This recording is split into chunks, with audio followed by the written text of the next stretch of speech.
live as a Christian. Nobody ever said anything like that. So I was always just told that, whenever you dedicate your life to Jesus, that you're going to be tested, and you better be good, because the wrath of God is going to come down on you, and He's going to take all this stuff from you, and He's going to, so I was scared of God, scared of Him. I didn't know He loved me. I didn't know He loved me. I had no idea.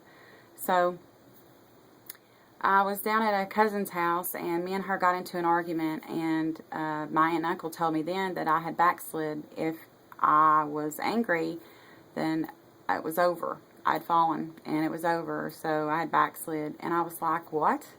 You mean it's that easy? So if it's that easy, why do it? And I mean, if God's testing me all the time, and He's going to put His wrath down on me all the time, why would somebody want to love Him? Why would somebody want to love Him if you got to love them so that you don't have to be so scared of them, but you're loving them just because you're scared of them? I never could understand that. I never could understand either why God would want to put us here just to torture us. I mean, really? So, anyway, I just started living my life the way any other teenager, I guess, at that time was living it. And I got wild, and I hung out with guys that was older than me, and I'd done a lot of things I shouldn't have done, but I got married, and I got pregnant at 16 and got married at 16, had my son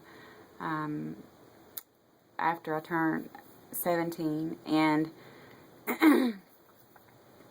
another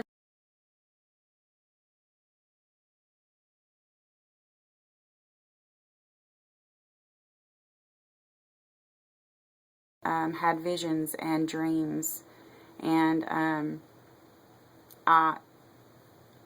my mom used to have really bad headaches, and I would go over to her and I would lay my hands on her, which I was brought up Baptist, so the Baptist people that I went to church with did not believe in miracles for today. They didn't believe in laying your hands on, healing people. They didn't believe in any of that. They said that all died with the Old Testament. So, I mean, they all looked at me like I was a witch or something. I mean, they were always saying, well, you're going to hell for that.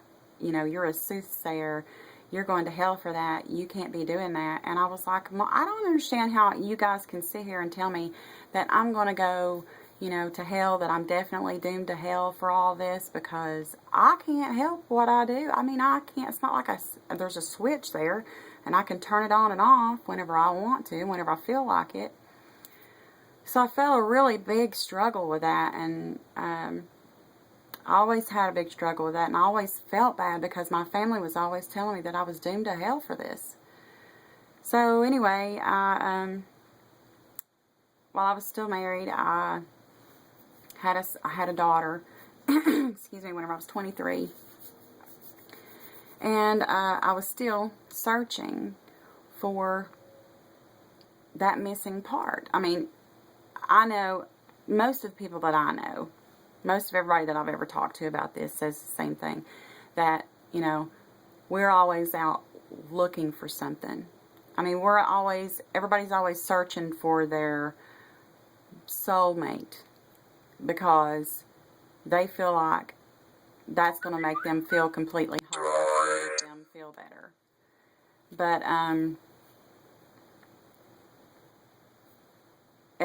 that's just not the case. And I mean, there's a lot of people that try to fill that void with money and stuff. But, and I did that for years. And let me tell you, it's not a void that can be filled without Christ. Once you get that relationship with Jesus, that void is filled. You become completely whole. Shalom. Completely whole. I mean, it's awesome. But anyway, so I tried to find any way to help to fill that void. So I started to look into other ways, because I felt like I didn't have God. So, I needed something to believe in, I guess. So, which I did believe in God. It's just, I felt like He was very vindictive and always wanting to punish me. So, I ended up wanting to use my talents for other things.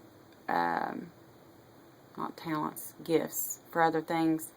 And so I started getting into reading tarot cards and stuff like that.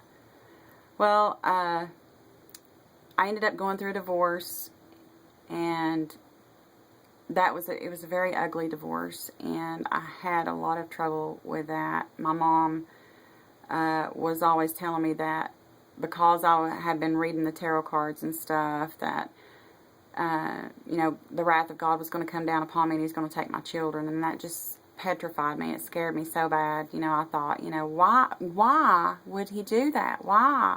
You know, she said, because, you know, you're getting a divorce. That's, you know, the most terrible thing you can do. And so anyway, after my divorce, I ended up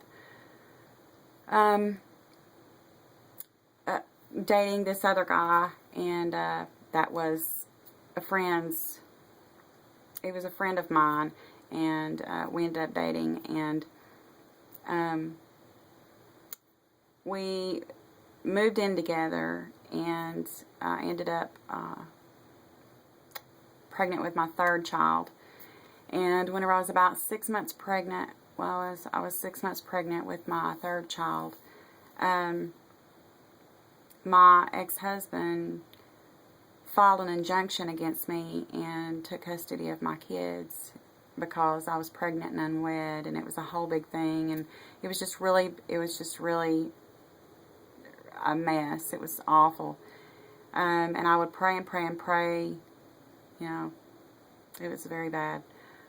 Then exactly a week after he filed the injunction and took my kids away from me, the man that I was living with, that I was carrying his child, he left me also.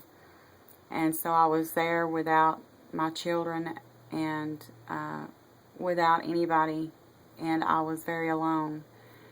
And so I went up to my mother's or my parents, and my mom, it wasn't made easier on me. It was a very, very difficult time, and I would write prayers to God, and I would beg Him to give my children back. And then I gave birth to my youngest son, and I didn't want to raise him alone, and I didn't want to see him be without a father. So I prayed for God to send me somebody that would be a good dad to Isaiah. And so He sent me James, which is who I'm with now. And so I was thankful for that. However, I still resented God. I thought that He had taken my kids away from me. I thought that it was Him that did it. So, you know, I resented Him for a long time. And then, so it got to where I was, years went by, and I started, I also see, like, spirits and stuff, see spiritual stuff, and, well, spirits. I always thought it was spirits. Well, it is spirits.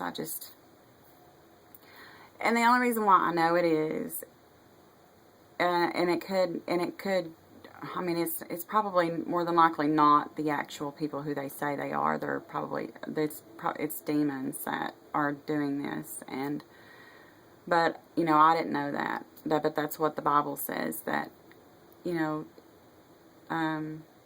Satan will do that, and he will send out his demons to mock, or not to mock, but to imitate lost or dead loved ones, to help bring us over to His side. So, but